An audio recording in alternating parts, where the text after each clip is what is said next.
সাল্লাল্লাহু আলাইহি ওয়াসাল্লামকে হত্যা করার পরিকল্পনা করেছিল। তারা তাদের বংশোদ্ভূত অসংখ্য নবী রাসূলকে হত্যা করেছে।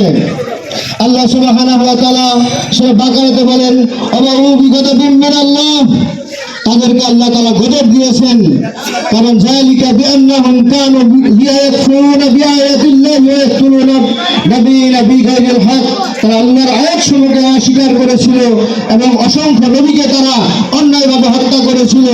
সেই হত্যার ধারাবাহিকতা ইসরায়েল চালিয়ে যাচ্ছে, যা কিনা আমরা যে কোনো উপায়ে ইসরায়েলকে রুখে দেওয়ার চেষ্টা করব।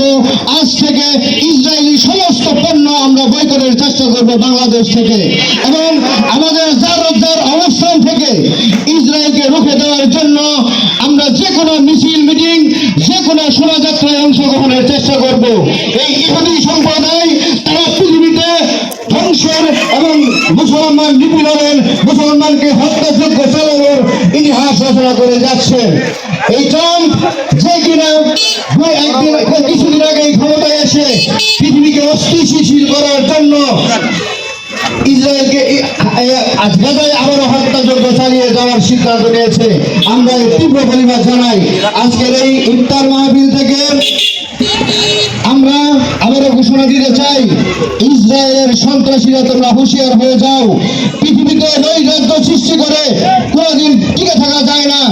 ইসরায়েল তারা ধ্বংস হবে, ফিলিস্তিনি মুক্তি পাবে, এই স্লোগান রেখে আমি আমার কথা শেষ করছি। আসসালামু আলাইকুম ওয়া রাহমাতুল্লাহি ওয়া বারাকাতুহু।